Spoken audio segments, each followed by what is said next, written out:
Drew a big crowd. That's good. Yeah. We got the porta potties in the back. Word must have really gotten out.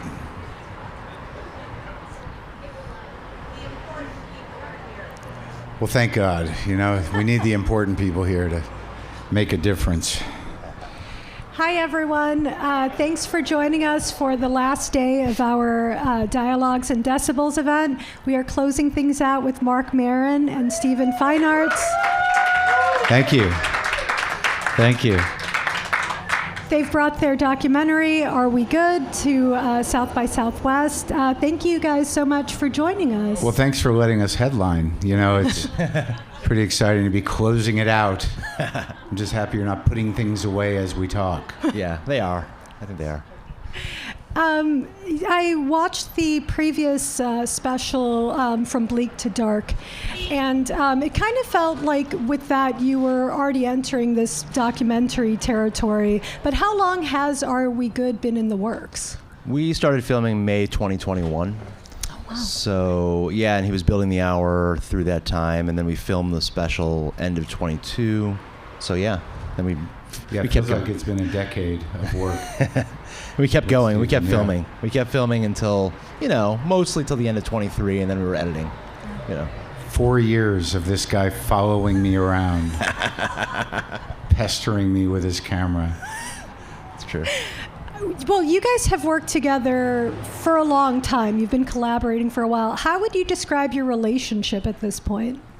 Tenuous. I think we're good. All right, Yeah. you hang on to the dream, buddy. No, I mean it's been good. You know, I trust him with this stuff, and though I think if it were anybody following me around with a camera as long as he was, it gets a little unnerving, Yeah. a little annoying. Yeah. But I think out of that, I think if you annoy me enough, you get to see a part of me that I think everybody loves. Cranky, angry me. Yes, that's true.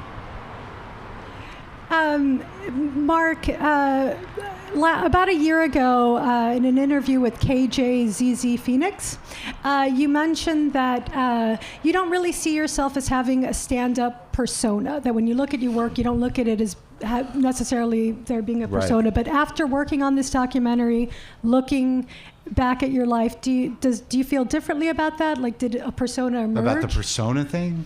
Well, that's like that's an interesting question. I think that anybody who performs has a part of them that lives on stage, that exists up there. I don't think there's a huge line between me on stage and me off stage in some ways, other than the one on stage, doesn't shut up. So but in terms of persona, I think that I've always not struggled with it, but I've noticed that a lot of comedians, eventually develop some sort of caricature of themselves that honors their point of view. And I don't know that I ever really did that intentionally, or that it's necessarily happening, because I do so many things. But after watching a documentary, I am sort of a character, but I don't think I'm a caricature, if that makes sense. In watching it, I was, you had some really great folks in there doing talking heads, Michaela Watkins, John Mulaney. Right. Something that struck me, obviously, we know you for your interviewing, Marc, is did you guys collaborate on who was doing those interviews, or, were you behind the camera and you were the one asking questions? Marc really was nowhere near anything, the editing or anything. No, it was just, he just let me, for good or ill, he trusted me, and let me make the film I wanted to make. Well, I did, but when he told me the list of people you were thinking of, I'm like, just call Nate. Yeah, get some people. It's some heavy hitters. Yeah, he interviewed some friends of mine. He interviewed people I worked with, but I was like, get some comics. Yeah. That That was the one note I gave him, though. It was, he had done all these interviews with my buddy Sam Lipsyte, the novelist, and Bargatze and Mulaney and Dave Cross and Kamau and Michaela, but the whole movie is humbling enough. You watch it and you're like, I assume that people who know me will be like, yeah, that's me, but I didn't never see me like that. Yeah. So it was kind of cringy for me, but he had all these bits of these guys who were my peers, and they're just all busting my balls, and I was like, didn't they say anything nice? Can we get one little thing of them saying something respectful? And he's like, I'll look for it. I'll look for it. We got a couple lines. Well, I was about to ask, was there anything that anyone said that really surprised you?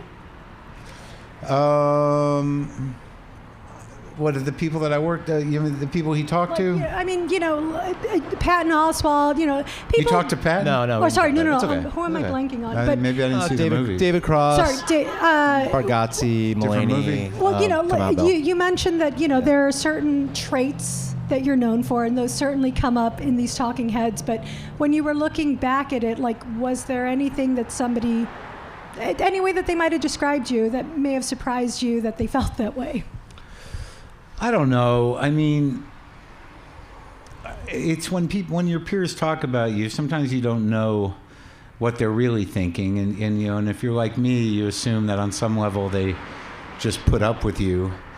And there was a bit of that, but no, I felt that throughout all of them that there was kind of an understanding of who I am, and their point of view of me was I thought pretty solid, even if it wasn't exactly how I see myself, and it's always helpful to get kind of an outside perspective of what kind of monster you are. When you were determining the scope of this, was there any part you knew was off or that you put off limits rather? I don't think so. No, I mean I don't know. I'm pretty out there. I was willing to let him do whatever he was going to do. Yeah, we did. I mean, we covered his father in the film, but we were like, do we need to cover your mom as well? We didn't think that was necessary. It's a long trip to Florida, and I just don't think it would pay off really. My brother too. My brother's like, why didn't you interview me? I'm like, we just don't have that much tape, dude. We don't. My brother just talks and talks, but but they're represented in spirit. But because I see my dad a lot because he lives out in Albuquerque, and I have a more immediate dynamic with him as he sort of trails off with the dementia. It was I was making a trip out there anyway, so we went out and did that. And he showed up for work. My dad, he was pretty clear and decided to ask me some questions, which was surprising. Usually it's him talking, but he was okay. He was pretty clear that day. You've talked about the anti-woke comics, the people that might view comedy as an inherently, a lot of motorcycles this week, inherently political kind of platform. And a phrase or a term that often comes up when we talk about comedians today is this idea of the truth sayer, right? The person that because they're kind of there's a little plausible deniability about whether or not they believe the thing that they're saying, maybe. Believe what? Believe in what it is that they're saying, right? If they start to but do you see comedians in that light today as these the people that are speaking truth in a way that no one else might be? Well, I mean, the idea that comedians are truth sayers sort of got, I think, bastardized a little bit when they started to represent ideological talking points. I mean, left or right. But right now, I think that there is an element of comedy that I think misunderstood the idea. They seem to be speaking power to truth in hopes that truth will wither away and die. So I think if we can turn that back around and we can assess what speaking truth to power, which is not just a comedian's job, it's any artist's job or anybody who's fighting for something they believe in. But I do think there is a fundamental problem with the idea of truth. There is truth, but there's a lot of ideas about what truth is, and it's presented as truth. And I don't know if it's the comedian's job to dictate what the truth is. I mean, on some level, it's kind of weird, isn't it? Yeah. It's like Neil Brennan said. Mm-hmm. It's like, yeah, when you have big, important questions about the world, ask the clown.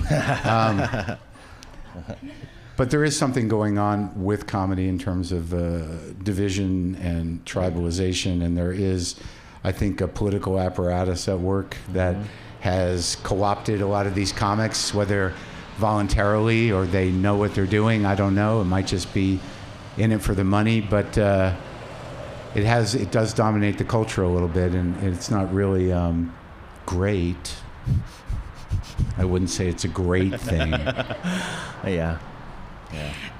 Something that I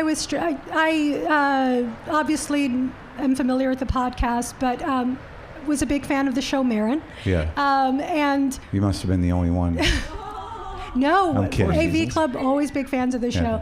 And you that's dip right. into you guys were. Thank you. Yeah. Good. You dip in a glow a bit, but and I mean, I'm not demanding the documentary that I wanted, but I was surprised to see that you didn't dip into the TV work. Oh, the acting work? No. Yeah. Well, we were doing this for 4 years, and we had a lot of stuff.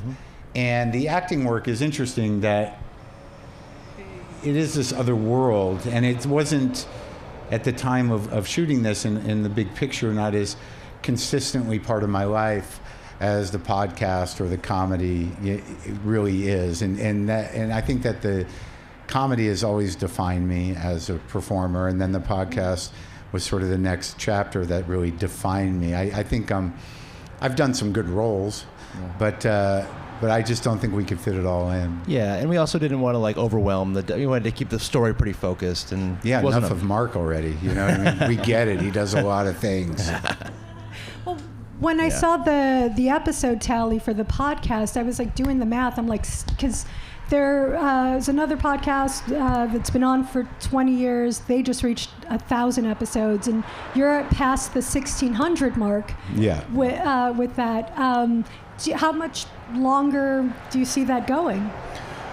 Well, we'll see. I mean, my producer, Brendan McDonald, and myself have always kind of just, from the very beginning, we were like, we're going to do 2 new episodes a week, no matter what.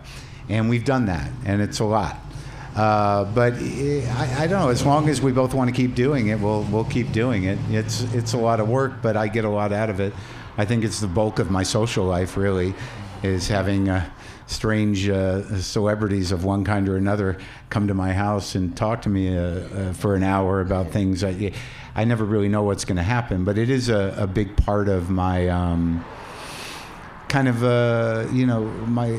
it's like a soulful thing that happens in there. Those are all pretty genuine conversations, and they all kind of mean a lot to me. So I don't know. We just keep plugging along. Just one last question. I think one of the through lines in the documentary is this idea of moving on, right? And the conflict that you might feel, right? Because you feel like if you're in the grieving process, moving on means you're leaving something behind, and no one feels great about that. Yeah. And I wondered if you could talk about that process of moving on. Yeah. Well, I mean, you kind of don't have a choice. Yeah. I mean, you can linger in whatever it is you want for, as long as you choose to do it. But on some level, you're moving on. And the process of grief or letting anything go is sort of, it's a process. So, but with grief, you can't really avoid it. You picked a great location for this. I'm surprised you're It's good to do live stuff with mics next to a active. Talking about grief and then honk. Yeah. Honk. The sound is coming through great, though. Just so good. you guys That's know, all on the that live matters. stream, we've been reassured. It sounds great. Sure you have. So, but grief is a weird thing because it's all consuming and it's not something you can really stop. Yeah. So if you let it happen, it kind of just it becomes part of you. It doesn't have the intensity at the beginning. But I think if you experience the feelings with anything that you have to let go of, that you can. Obviously, you have to when somebody passes away. But the intensity of grief shifts, and you just kind of it integrates. It never goes away. But that's, I think, part of life is that it's something that holds a memory in your heart for as long as you live, the loss of anything. And I think that's just part of it. So you move on from the event and you move through the feelings, but for as long as you live, those things will stay with you, hopefully in a manageable way. Thank you both so much for joining us today. It is really this beautiful documentary, and it's very funny in parts. You will not be bummed out. Thank God, I got a laugh or two. Where, if folks are in town to watch it, where can they see it? Well, tomorrow night at the Zach Theater is our premiere, and then on the 13th at the AFS. So, yeah. Thank you guys so much, Marc Maron, Steve Feinartz. Thank you. Thanks for having me. Great crowd. Thank you guys, and thank you for watching at home.